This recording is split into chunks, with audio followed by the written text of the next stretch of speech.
All right, everybody. We are live. We are back on another Monday with my new Facebook Live series called A Husband's Authority. So, just want everybody, if you can see the stream, give everybody about a minute to come on in, and I want you to share it to your pages. So, I'm going to go on and share myself while we're waiting for people to come in. Got a great interview for you guys tonight. Um, Last, so let me make sure I got sound. 'Cause I ain't have sound. Yep, we got sound. All right. So last, season we had.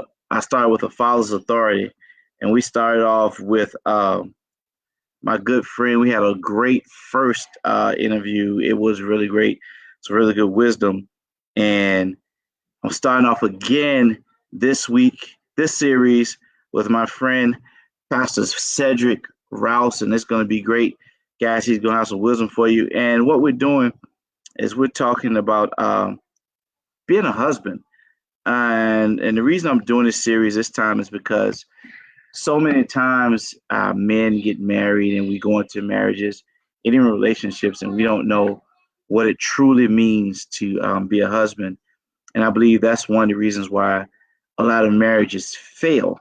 Um, Now, some people may say I'm wrong, but that's just my opinion. And I believe that that's why some marriages fail because we go in with not having the true meaning of what it is to be a husband. And so this series is meant to start the conversation, to change the narrative on how men see marriage and how everyone sees marriage and they build more successful marriages. So tonight I'm going to bring on my friend and brother, Pastor Cedric Rouson. Come on, let's he's coming on about a couple seconds. And there he is. How you doing, Cedric? Hey, sir, I'm well. Glad to be here. I'm glad to have you. I'm telling you, man, a father's authority, you set it off with a father's Oh, authority. Oh, that first interview. So I had to do it this time on this one to start it off with you on a husband's authority, man. I know you're married, you got a beautiful family, a wife, and a 5-year-old son. We were just talking about them with school, man. And I did this series because I want to talk about and give men advice about what it means to be a husband. Because I'm still learning. I've been married. It'll be 7 years this year, and I'm still learning. And and I wanted other men to hear that. I know some guys that I kind of mentor that who want to be married, and I give them advice. So I wanted to really talk about it, and it's a beautiful thing to be married. And it I think is. sometimes that and the word love has been taken out of context. So with that being said, we're going to go ahead and get right into it. So what's your story? Your about in reference to marriage? Wow. I always love telling this story. My wife and I joke about it because we each have our versions. The short version is I actually met my wife recently after deciding that I had basically just kind of given up on dating. I'd had a very unfortunate situation where I thought there would kind of be a rekindling of something and it didn't pan out. And I remember saying to a friend of mine, a new buddy of mine at the time, I said, "Man, I'm kind of done with it, for right now. I don't know what my future's going to hold, but I'm just kind of through with it." And I remember he encouraged me. He said, "Man, don't give up. You never know what's right around the corner." Well, I Mm-hmm. didn't know at the time that he and his girlfriend, who's now his wife, had a mutual friend of theirs, very close friend that he introduced me to about a month or so later, who is my wife Nadia. And our story was not love at first sight. We were friends, and even that was a slow journey. And our relationship began to pick up. We actually started officially dating 1 month before my mother passed, almost to the Okay. day. And so for me, what really kind of solidified her place in my life was seeing how much she was there for me after my mother passed. And I mean, just literally just there for me, no strings attached, just there. And that was when I knew, really I knew before, but that's what kind of just solidified that I knew she was to be my wife. And Okay. so we literally got married on our honeymoon, I got the call that my father was stepping down and wanted to make me pastor. And Oh so you wow. can imagine how that dominated the honeymoon. Um, but our story is one of friendship. It started in friendship, and I always say that it is difficult to be married to someone you're not friends with. And so that is really what's woven through the thread that's woven through the fabric of our relationship. It's just that we've been friends. Now married 8 years. We've been dating, if you will, now over 10 years. Okay. Okay, that's good. So, and with that, your father and your mother, I heard you mention your father and your mother, they were married. How was that example of a marriage for you growing up? Wow. My parents, to me, were models, still are in that context. Not perfect people. They never tried to portray that, but they showed us a healthy home environment. I really developed that love for friendship by watching them. My parents used to just joke and kid around and act crazy and would laugh at each other in ways that would embarrass the three of us as children. Because sometimes they would do it in public, and I'm like, oh my God, y'all stop acting up. And it wasn't until much later when I was grown, and really at that point when I was married, that I realized how important that was, particularly to have parents who were in ministry. We never grew up in a home where ministry preceded marriage or That's family. good. Never, never, ever. And so it's things like that that really gave me a sense of foundation. And sometimes when people will say, "Oh man, that's so incredible," to me it's just normal because it's what I Hmm. grew up with. So I owe so much to my parents for teaching us how to walk.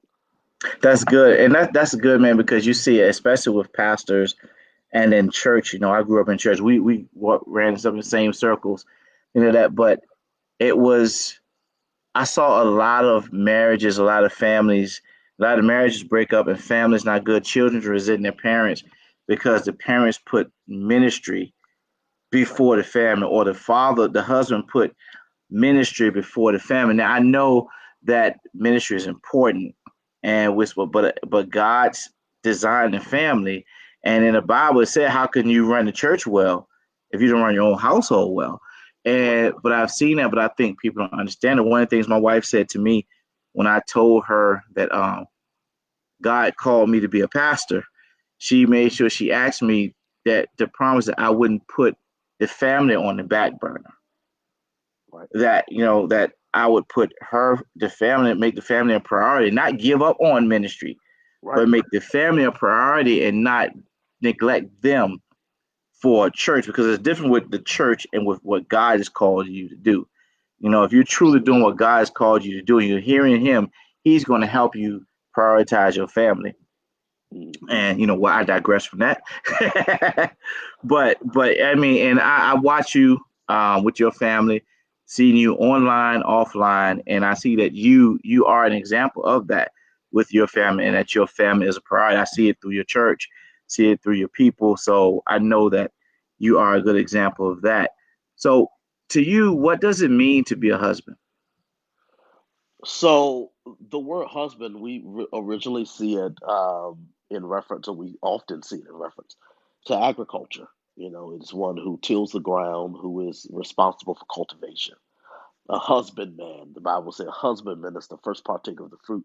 That's referencing one who tills the ground, who is responsible for planting seed, cultivating that seed, working the harvest. So on one hand, I see the husband as a cultivator, one who plants seeds into the family, harnesses and cultivates that seed, works with it during the process of germination, and ultimately is responsible for bringing the harvest to light, whether that harvest is education for the children, whether it's discipline, whether it's values in the home. It is the husband's job ultimately to help set the pace. Another way to look at a husband is its original etymology, two words, house and band. So a Mhm. husband bands the house. That's A good. husband keeps the house together. Again, this doesn't in any way take away from the role of a wife or from the strength of a woman, but in looking at what the man's job is, a man is responsible to make sure that the house not only stays together as a protector, but also as a producer and provider to cultivate whatever seeds the husband and wife are planting into their home. That's good, man. And I'm glad you said that because, like last Monday when I talked about this, as I was studying this, something hit me. And you know how they say the woman makes the house a home, Mhm. but it was revealed to me that it's the husband that makes the house a home. Just for what you said, because we set the atmosphere. We're the influencer. We cultivate the house. We cultivate what atmosphere we want in the house. What how we want to influence our family. But the wife comes in and she brings that prettiness and that order that and like my wife that organization, and but when I learned that it's the husband that makes the house a home because he sets the standard and he influences the family. Right. Yeah. Well, here's how I look at it in that context. Um, it's just like with our anatomies, right? You know, it's like asking who's responsible for the baby, the father or the mother. Well, they both are. The Hmm. father is responsible because the father carries the seed. Of course, the woman carries the egg. So whatever a man gives a woman, he gives her in seed form. That's So in good. this case, if the husband is, if I'm making the analogy that the husband is the cultivator or the tiller of the ground, then that would almost make the wife the ground. Okay, that Hmm. ultimately he deposits, and I don't mean this sexually, but in I terms know. of Yeah. as a metaphor, he deposits whatever seeds in her, and through that process of cultivating that seed, she then gives him back in a harvested form what he gave her. So my father would say, he said, if you give a woman a house, she'll give you a home. He would say, if you make her cold, she'll give you ice, and if you make her hot, she'll give you hell. You know, but the but the point is that it's a shared experience, right? And I think the point that you raise is so pivotal because so many times there are husbands, even ones who mean well, who basically are absent from Hmm. cultivating in the home. And they'll say, oh, I go to work and I do that. When I Yeah, come here, I just want you to have everything together. And if a husband fails to cultivate the ground of his home, then there will be no harvest. that's good. That's good. That's good. I like that. And I like how you said that when you said that you about the seed, you said you weren't talking about sexually. It's not just sexual, like you said. Right, It's seeds of love, seeds of friendship, seeds of fire. It's all those seeds that we impart into our wives. And I think when we think seed, people's mind always goes to right, sexually, but it's not sexual. It's you're planting the seeds in your wife, and what we plant is what we get back. Like you said, correct. cold, you get ice. Hot, you get hell. And hot is when you get it hot, Right, you right. get it back. But that's good, man. And I like how you put that. So with that being said, what's the best part of being a husband? Wow. For me, home is safety.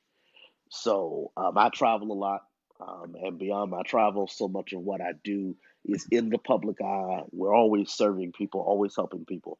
The older I get, the more I enjoy being normal. I was what you would call a child prodigy, meaning I was gifted at a young age. Started playing the piano when I was 3. Yep. Whew. No lessons, and so because of it, obviously, you don't see a lot of 3, 4, 5, 6, 7 year olds playing the organ. So it creates sort of a sense of popularity. I've spent so much of my life always in front of people, and the one thing I've always desired is to just have normalcy. I think the thing that I value the most about my family and being home is that just like home on a baseball field, home plate, it's home for me. It's normal for me. It's that one place I get to be Clark Kent and not Superman. It's that one place where I'm accepted unconditionally with flaws and all. You know, most people who say they love you unconditionally really just love you preconditionally, Hmm. meaning that whatever you were when they met you, they accepted. But to truly love a person unconditionally is to love them when conditions change. And That's good. home is a place where I'm able to do that. It's that unique blend of being loved by people who know my issues and my frailties in life, and yet love me in spite of it and through it, and are my biggest cheerleaders when I go out into the world. And so for me, if I had to sum it up in one word, I would just say safe. That That's home good. is that safe place. And Nadia and I really work hard at trying to keep home a safe place for both of us. That's good. That's good, man. Because it's important to feel safe, especially when you're gone and you're a public figure, things like that. That's very important. So, how important are a husband's words to his wife? Oh wow. When Paul writes in Ephesians, forgive me, this will be probably one of the only scriptures I You quote. good, man. When Paul writes in Ephesians, and he talks about husbands love your wives as Christ loved the church, who gave himself a ransom for her, and it goes on and it talks about that no man hates his own body, but he nourishes it and he cherishes it. And so Paul is admonishing, the writer is admonishing us to treat our wives as if we would our own bodies. And Hmm. he says that we nourish our bodies and we cherish it. To nourish is to feed. So, in that same context, a husband's words are very powerful because it becomes the food we feed our spouses. And so, for Hmm. Good. every man, in case there are any husbands who watch this video, for any husbands who are dissatisfied with what their wife is giving them, my question to you would be, what are you feeding her? Mm, Because most of the time, we don't feed our wives as well as we feed ourselves. We that's good. nourish and we cherish ourselves, and yet we don't feed our wives as much. And so, again, it is very, very important to understand our words. Our words don't just have power in the sense that they have authority and we're the man of the house.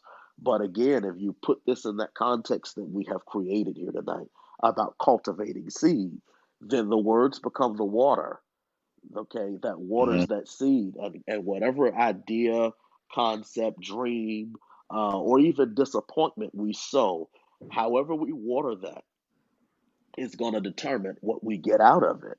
And so I think that men have to be very careful that we don't confuse being transparent and being able to be ourselves with Hmm. being abusive, disrespectful, or to be, in some sense, in disregard for the beauty and the worthy royalty that the wives in our lives are.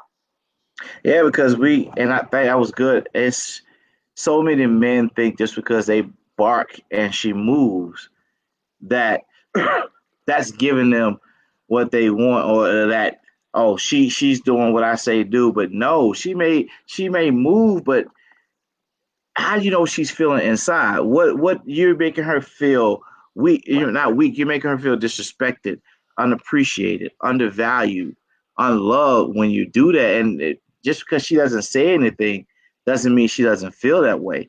And then right, they think because they're saying it that and she's doing it that's how it's supposed to be.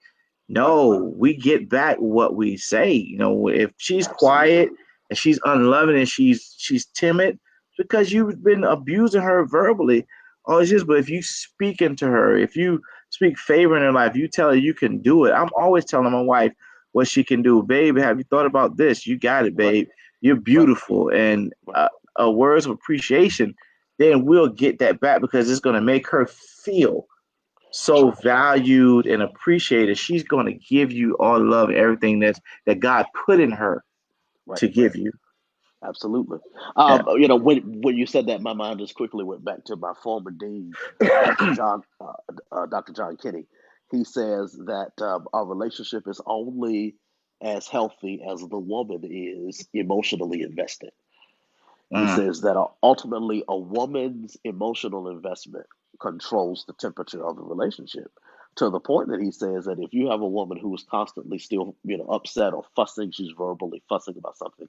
He says, as bad as that may be, it's a sign that she still holds an interest in the relationship, that she's vested. He says when a woman gets tired, she gets quiet. mm, As long as she's fussing, that's a sign she cares. It reminds me of something my father said a long time ago. He said the opposite of love is not hate. The opposite of love is indifference. It is to be completely cold at all, to have no feeling whatsoever, mm. to care less. And I only bring that out because I think if we aren't careful, we will continue to verbally abuse or verbally misuse the space we have with the woman in our lives until we shut her up with indifference. And once she becomes indifferent, oh, there's no coming back. You can stick a fork in it. It is done. That I think we ought to cherish her engagement. Instead of writing it off as nagging and all of that, we ought to cherish the fact that she still cares enough to fuss about it. Because if she ever really just gets quiet, normally, not in all cases, but normally that means she is done with it. And at that point, there's not much we're going to be able to do except raise the dead. That's good, but you're right though. Anytime if she's someone that's always on things, always verbal, and then all of a sudden she just gets quiet and Right, something's wrong, and it's always like when they tell you what's wrong, nothing. That's right, when you know something's wrong when you get that quiet and you get right. nothing. I know when something is bothering her. Most of the time, my wife is gonna be verbal about Uh-huh. what's bothering her, but then I also know when something's about or when she's about to get verbal Yeah, because yeah. sometimes she gets quiet. 'Cause I know she's thinking about it, and I know my wife. She's being calculative. It's not a word, but it's a word tonight about her I get it. words, I get it. and so and so we have to be mindful of that. And I like how you said that. Once she gets there and she gets indifferent, I like that word indifference. Once she gets indifferent, then that's it. Is no pulling them back. Right. And we got to allow our wives to be honest too. As a lot of men don't do that because the wives can't speak their mind. My wife and I, we have this thing where we learn to do called honesty sessions. Hmm. And what she does is if she feels a certain way about something strong, she'll say, "Babe, I need an honesty session." And what we do in an honesty session is she speaks, but I can't respond. I have to listen. And then when Nice. I respond, I can't respond in defense. I have to respond with a solution and not Nice. a, well, you do what I do that because I don't have to respond with, because so I have to listen. I have to really listen to her heart. And I have to respond with, babe, I understand that. So this is what I think we should do. And then when it's my turn, same thing. She can't respond. Just let me finish. And then and it's always and it's something honest sessions when it's something serious or something Hmm. getting to there. It don't have to be something serious. But if it's getting there, and I think if we did more talking in a marriage, then men and women did more talking in marriage, it would help a lot of things. Those honesty sessions really work because you to really have to sit there and listen. Because sometimes we listen to respond, but we don't listen to Right. to um to um to get revelation. And so I like said to get revelation of what she's saying. And if Right. we really sat there and listen for revelation of her words, then when we do respond, we're responding with some truth and with solution, and not with backfire. And Absolutely. yeah, and I think that's the issue with a lot of marriages. So, what does it mean to be faithful? Oh, wow. I was recently asked this question in reference to ministry. Mm-hmm. It was on a musician's page or something, and I forget what exactly the topic was about. Probably about at what point should a musician quit or something.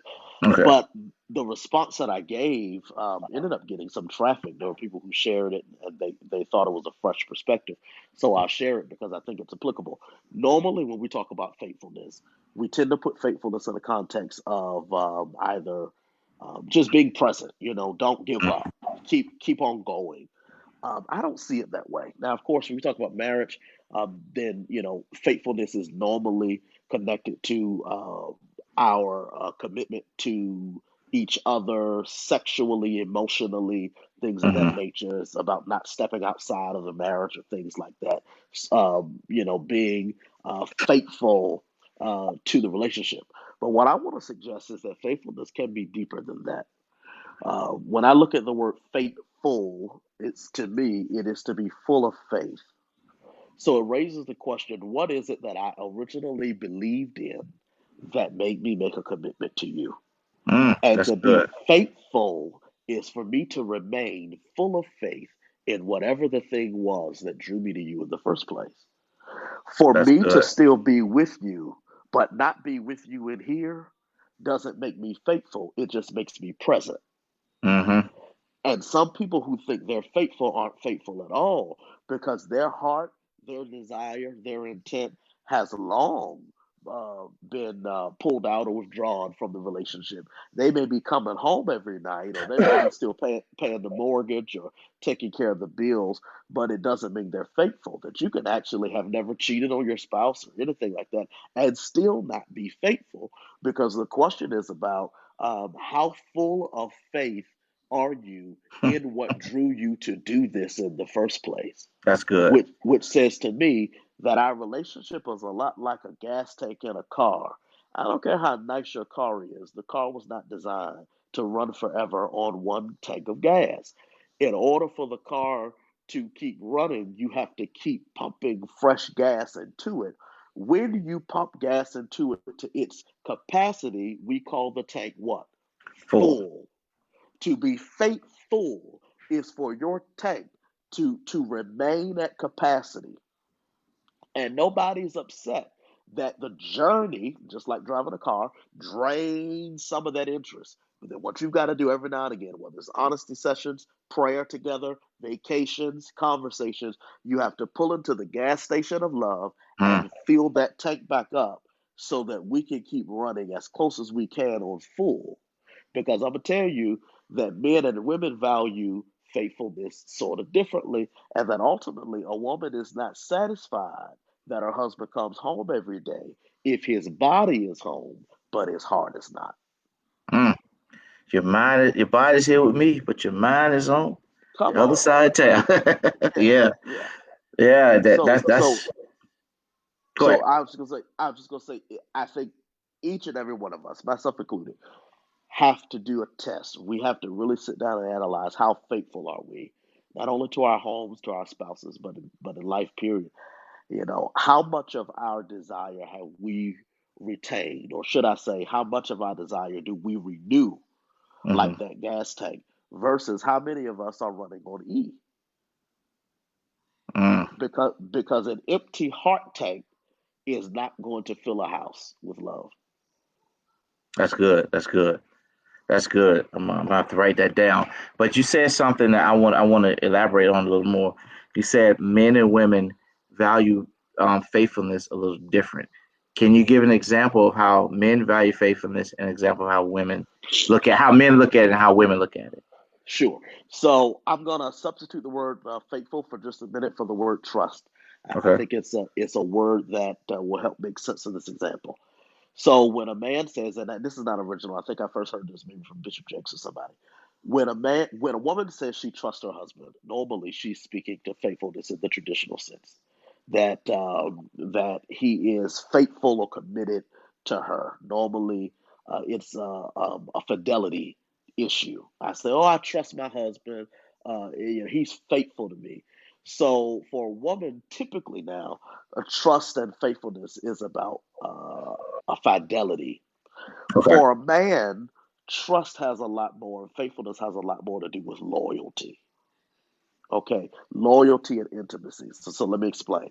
A man can break faithfulness or trust with his woman simply by breaking that fidelity. If he cheats on her, he almost cheats, gets caught, whatever case may be, finds himself wandering away.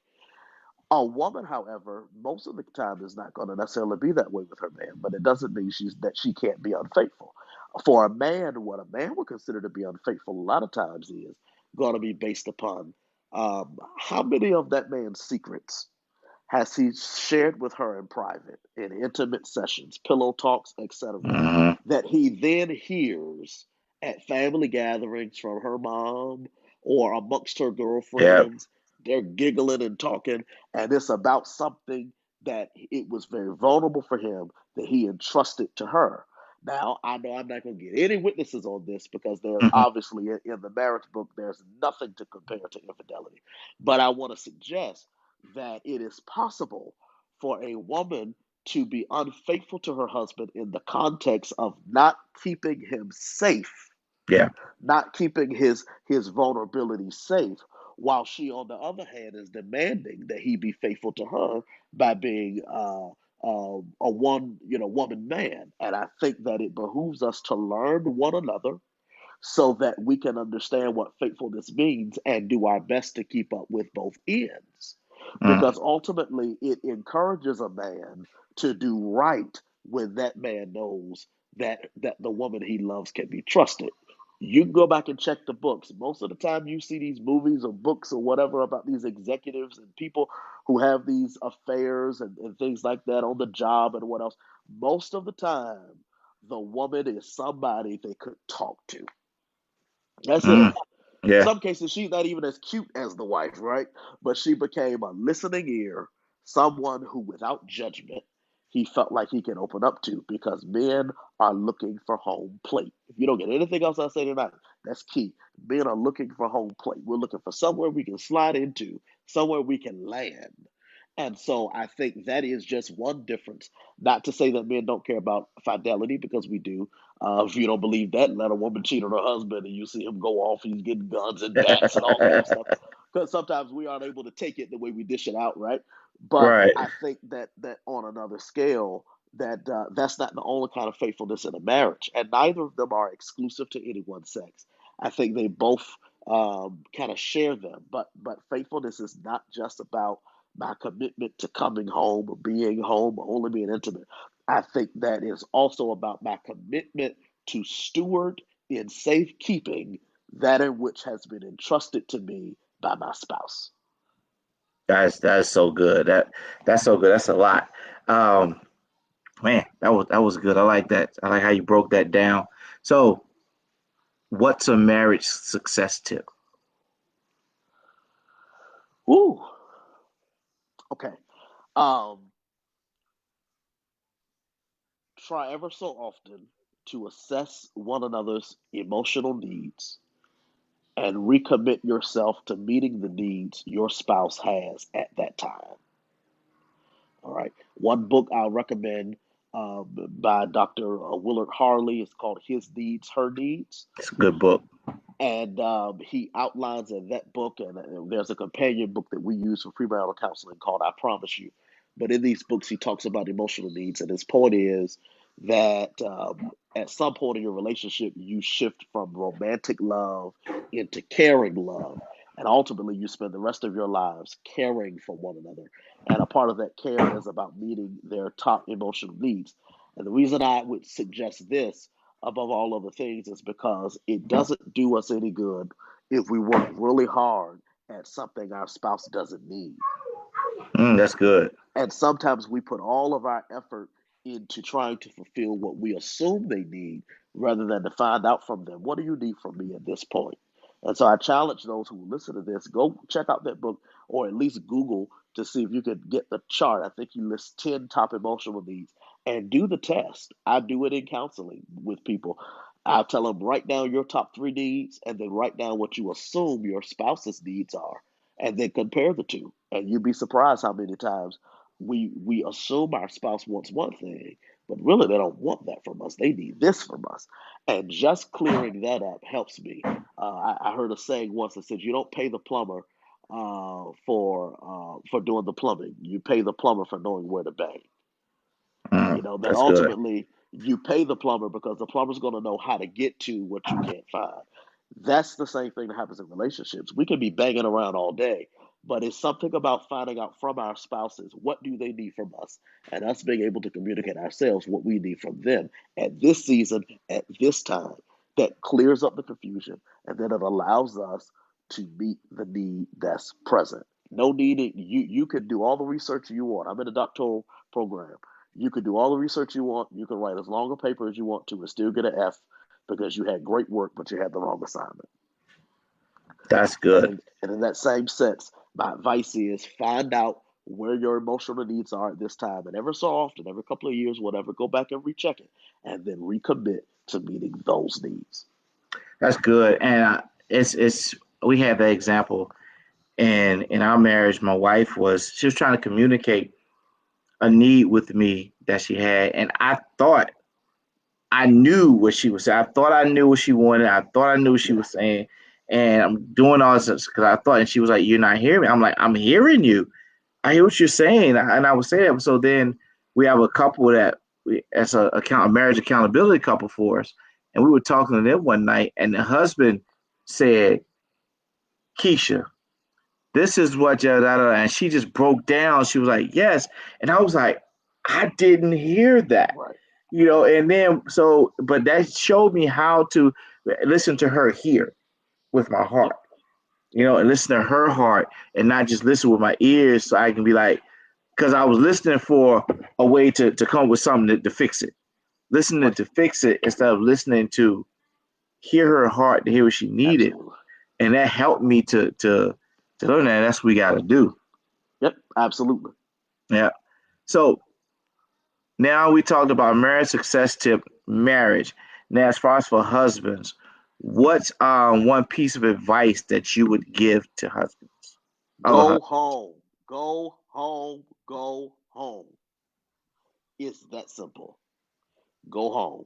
I'm actually working on a book. I started a book a couple of years ago from that title, and I ended up putting it down to start writing a book that I'm going to release this year on grief.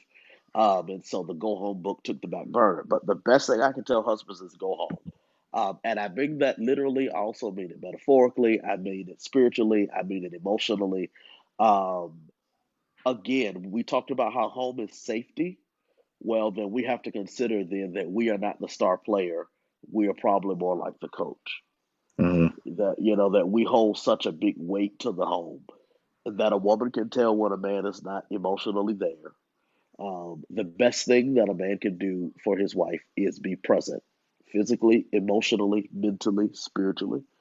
My thing is that a wife should not be penalized at the end of the day because her husband has given himself out to the world. So the fact that I've been serving all day, working all day, giving all day doesn't produce an excuse for me to give my wife less than all of who I am. Okay. That's good. All right. The other thing that I would say with this is that I think one fundamental difference between men and women is women tend to settle, men tend to substitute. So if a woman is not being fed or is not receiving something she needs, eventually she learns to settle. She'll just close off that, will close the lid down, shut it down. She'll kind of train herself to live without it. Men don't really do that. Men tend to substitute. If we're not getting something from over here, we'll just go over here and find some type of way to try to get a similar vibe. Mm-hmm. And so when I say go home, what I'm really saying is to trust your wife and your house with the vulnerability of whatever you are by not affixing yourself to substitutes that will be dangerous for your destiny. And again, it's so easy to make this conversation about infidelity, and that's in there too, but it's so much deeper than that. It's really broader than that. It's about understanding that you want to try to create the kind of home that becomes the kind of safe space you can always come home to. And my advice is to husbands, go home. Um, if that means you got to get a man cave and you've got to get a place somewhere you can escape to on your lot, do that. My father told me years ago, he said, if you and your wife ever get in an argument, he says, don't leave the house. You don't leave, you stay right there. And I have tried to uphold that. That I'm not going to leave. I think I left one time when I was my first year marriage, and I drove to the church for a couple of hours, and then I drove all the way back home. But I don't leave. Because Yeah. for a woman, she tends to read that like a king abdicating his throne. That when Mm-hmm. you walk away, it says so much more to the wife or the children or whoever's in your house. It says more than just you're frustrated. Go in the garage, find a den, get yourself a man cave, go walk around the neighborhood, but do not forsake home. Yeah. Because at some point you're going to need home. You're going to need home probably more than it needs you. So that's my one piece of advice is to go home. If I can add on just a tinge of something else, which is sort of a compliment to it, is you need to have some relationships with other men, healthy men. Mm-hmm. In many cases, I would say married men, but at least healthy men, because iron sharpens iron. Ironically, that scripture about iron sharpening iron came right after the scripture that talked about the a nagging wife and the steady, dripping of water. So it kind of implies that perhaps the woman isn't as qualified when the heat is on to really get across to her husband with the level of accountability he needs, that he may view her accountability like dripping water. And so, consequently, then you need to go find you some more iron and allow that iron to sharpen you. And sometimes the nagging wife only nags because there's no one that the man is submitted to that her husband knows about. There's no submission point for accountability. So she Yeah, fusses like she does because she doesn't know anybody. He's not going to listen to the pastor if he goes to church. He's not going to listen to anybody else tells him what to do. You know, in some cases, men have bad examples of father figures. And so my advice is to get you some accountability so that you won't keep running away. You'll be able to go home and work out whatever you got to work out. that's good, man. Two examples of that. Like I said, the first one I wanted to say that I've experienced that when I think it was maybe like a few nights before we got married, before the wedding, or we were together and we got into an argument and I walked out. I just left, got in the car and drove to the store, and my mother in law was there, and she pulled us both to the side. She looked at me, and was like, "Don't you ever leave." Walk out again. And my wife was worried. Well, we hadn't got married yet, but at the time Right, she was right, worried because she thought something could have happened to me. She was afraid something would happen to me while I was out there because I left. My mother-in-law said, "Don't ever leave like that," and I've never left because I realized the impact that it had on her. The second thing is the accountability. So one night, my wife and I was about probably like few months after we got married, we got into it was a big argument, but I said something. I don't know if I said that's crazy or something like that, but we got into an argument, and I went outside and I called a good friend of mine he'd been married for like 10 years at the time. I said, man, she doing this, man. I'm out here. She man, I was out of the car. He said, what you say? I said, blah. He said, trigger word. I'm like, what? He said, trigger right, word. He said, right, some things you don't say. right, And that is he my accountability. He said that was a trigger word. I said, but it ain't mean nothing to you. It didn't mean nothing, right, but to her, it right, meant you were calling her crazy, stupid. In her mind, that's what you were calling her. He said, but you, that ain't mean nothing to you. But and I learned that accountability helps you to decipher the situation because sometimes we can just get mad, leave, or get mad, go. We don't understand. But if we have somebody that's we're accountable to that has the experience. Like right, if I had something, I could call you and say, "Man, can you talk to me about this?" You can give us about. You've been married a couple more years than me. I got friends who've been married 30 years that I can call and say, "Hey, bro, I don't know what to do," and right, he'll just do this, do that, and I can come back and say, "Babe, you know what? This is what we should do," and it works. And right. that's why we do need that accountability. I like that. Thank you Yes, sir. for that. So, last question, and this is: what advice would you give to single men who want to be married? Whew. Wow. Um,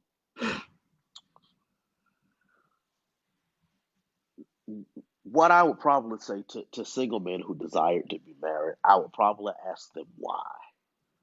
Okay. Mm, And I would ask them why only from the perspective of wanting to find out or kind of sift through to find out that what you really want is a wife, not someone you can legally have sex with and not feel bad about it. right. Not a mini mama who can pick up behind you, clean up, be your housemaid. Not just a baby mama, someone to extend your posterity in the earth, but that you really want a wife. You know, the Bible says, and we all know this scripture: "He who finds a wife finds a good thing, obtains favor from the Lord." Well, obviously, a lot of times that scripture's preached to the women, and it's telling the woman, you need to make sure you're a wife. And I've done it too, you know. The Bible said, "He who finds a wife," and it didn't say he who finds a woman. And if you're already not a wife when he finds you, marrying you might make you a bride, but it's not gonna make you a wife. We've done that. But what I think that we often fail to do is put the onus on the he that findeth. Hmm. Now we'll talk about it from the perspective that a woman ought not chase down a man ought chase down a woman. I get that, but I'm literally talking about he that finds. To find something implies it is not directly within your view, that you Mm, don't originally know where it is. It implies a search, an expedition, a journey. The two parables I love in Matthew 13 that I believe outline this. One is the pearl of great price, and it says the kingdom of heaven is like a man who had many jewels. He finds this pearl of great price, kind of paraphrasing, and the Bible says that he goes home, sells all of his jewels, comes back and buys the pearl. So the mm, first thing that tells me is that a wife has to be like that pearl of great price. She has to be worth enough that you will sell or get rid of every other jewel you've held close. mm-hmm. You see, that I Yeah. cannot afford to have a wife and all of this costume jewelry I've had in my life. That she's worth the price. The second parable comes right after that. It talks about a merchant who comes, finds a jewel again, and he buries the jewel in the field. And then he goes home and he buys the whole field. I think the first parable shows us what it is for the man to find that woman. I think the second parable shows us the process of marriage. That it says, not only are you worth me selling everything else I have, but you're also worth me investing into the whole field in order to have you. That Mm. I'm not just getting you, I'm getting whatever comes in your field. So, single brother, you might love her, but you need to check out what's in her field. You need to meet her family. You need to study her history. You need to get to know the people around her. You need to find out about her past. And you need to be willing to invest yourself in the field that she's buried in. Because That's if good. not, you will spend your life trying to segregate and separate her from the things she has spent her whole life nurturing and loving. And I don't know that that's fair. And so my thing is again, don't just marry somebody because she's got a cute face or a big booty, or because you think that this would be a great way for me to, be saved and okay about being intimate. I need Yeah. to find a wife. I need to find a helpmeet, and I need to be willing to make the investment into her whole world, by the whole field, so that she and I can be together. That's good, man. I had a talk with one of the young guys I'm accountable to that well wants me to be his accountability, and I'm was like a mentor for him. And I was telling him that we were talking about that about he having a hard time finding the right person. And I said you need to take this time for you and find out why you really want to be married. What do you value about marriage, and why is it? And figure that out and take some time and really understand that before you even bring someone into your life and try to understand her. Because if you don't understand yourself, understand why you want to get married, then you're just going to go in there thinking you're going to have sex every day, like I Right, did, thinking if I got married it's going to be sex every day, and that's right, all that's on your mind. But it's not like that. Marriage is for grown folk. that's right. It's a totally different beast than dating. Yes, sir. But you have to realize that. And you said something about when you was talking about the treasure and the pearl. I always tell women this, especially single women. I say a man values what he works hard for, and he treasures what he values. Meaning Yes, this: if you find that archaeologist who goes and he searches for a treasure, and he got this one particular treasure that he searched his whole life for. He will put his life savings on. Once he find it, he gives everything to protect it.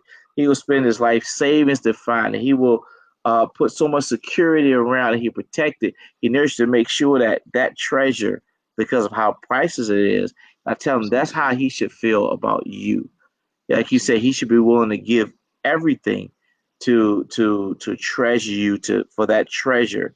And I like the example you gave of how he buried the pearl and he went and bought the entire field. And I never heard it put like that about going and you have to be willing, you have to buy the field that she's in. And you said that was key is that all the stuff that she's been nurturing and learning her whole life that's not fair.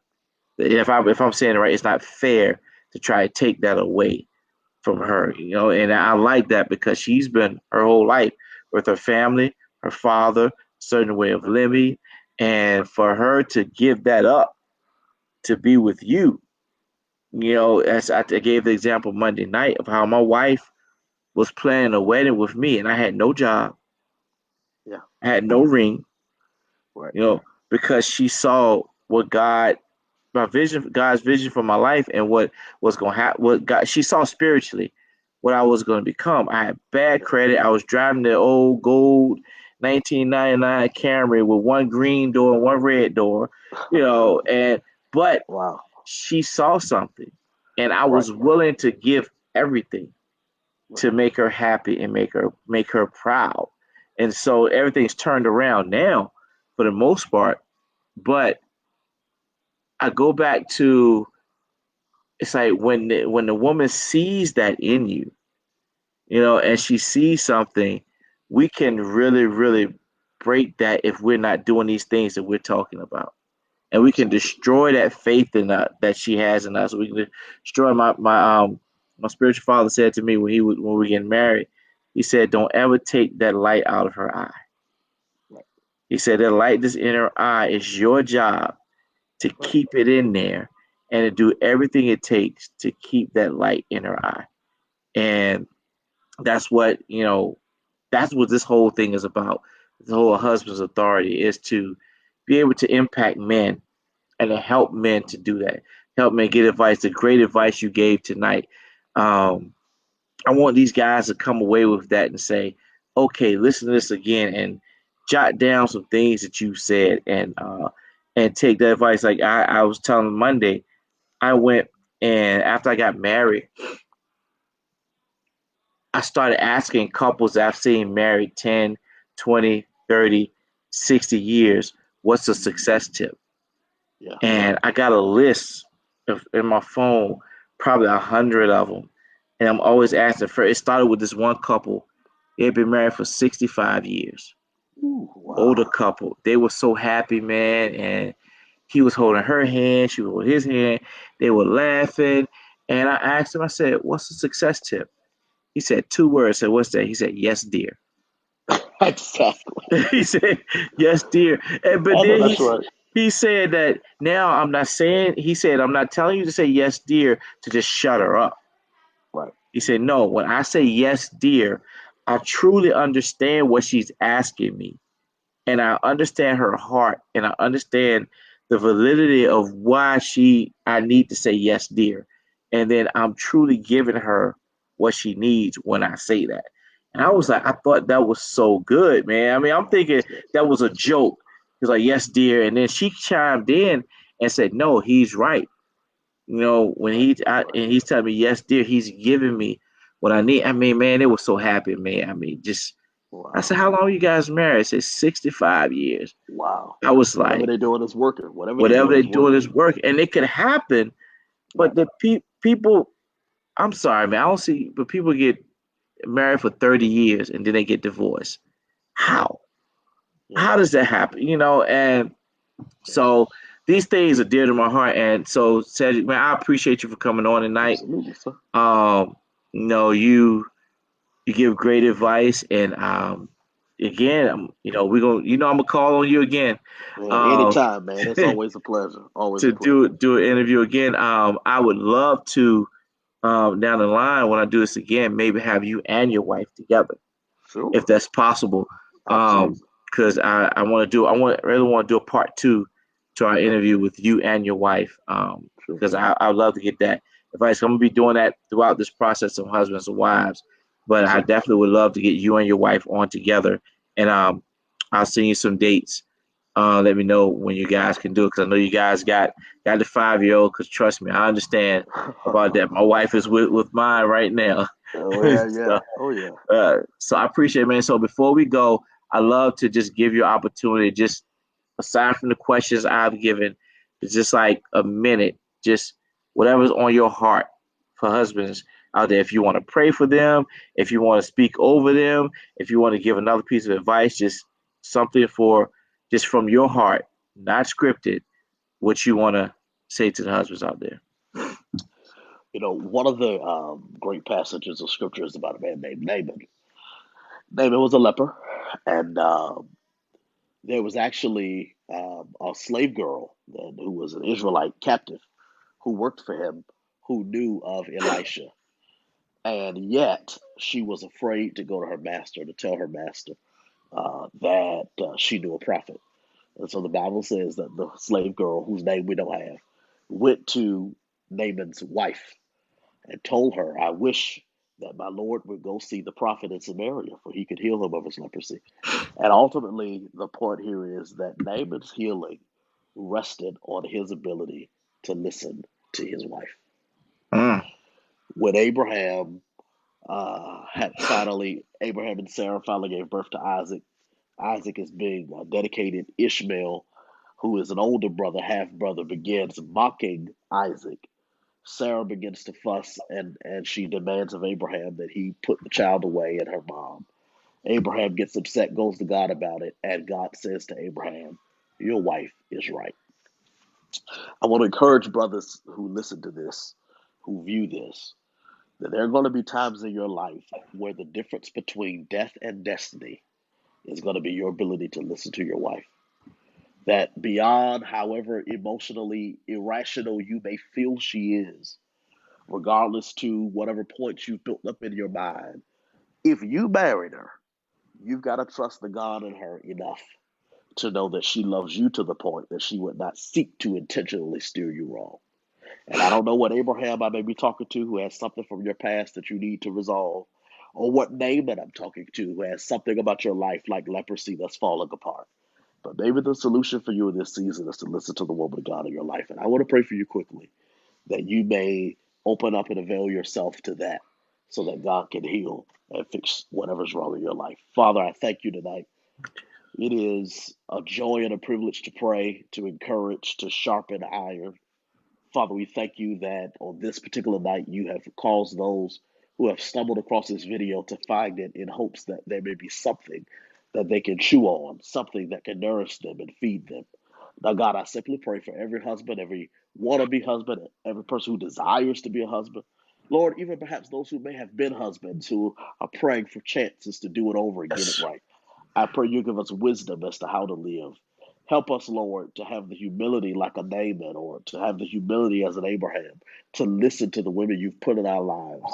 You put them there for a reason. I pray you help us to be sober minded enough that we not trade our ego for our destiny. God, I pray that we not be so hungry to hold on to ego, God, that we're willing to forfeit destiny just to hold on to it. Help us to humble ourselves, to accept what is necessary for where we are, and to commit ourselves first of all to you, and then to the woman in which you have given us the pleasure and the privilege to Yes. love. Help us to band our houses. Help us to guard and protect and to cultivate the seed you planted in our homes. In Jesus' name, amen. Hey, man. Thank you, man. I appreciate it. Thank you, sir. Just so tell everybody about your church, where to find church, anybody who's in the area, if they want to come visit you. Yeah, sure. I'm blessed to pastor Shekinah Kingdom Church. We call it the Place of Change. Here in Chesapeake, Virginia, we're located at 2415 Bainbridge Boulevard in Chesapeake. The easiest way to connect with us is we're on social media at Facebook, Shekinah Kingdom Church, and everywhere else, we're at Place of Change VA, Place of Change VA. As well online at placeofchange.org. Everything that you want to know about us is there, including sermons and devotionals and messages you can download and anything else you can connect with us at any time.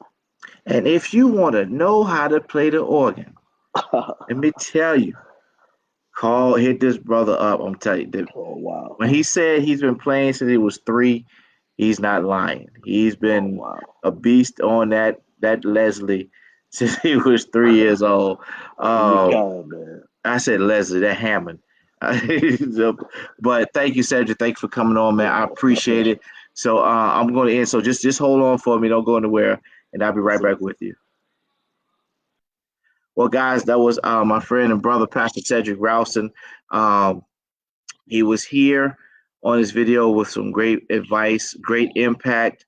Um, Thank you guys for tuning in. It's an awesome video, and I hope you guys got something from it.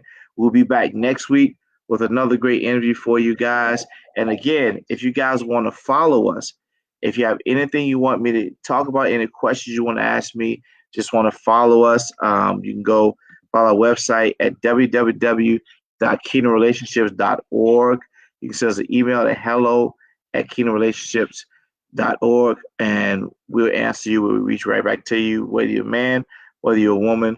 Um, just reach out to us, and you can check out these videos again on our website. We thank you. God bless you guys. Until next week, be victorious. Love you.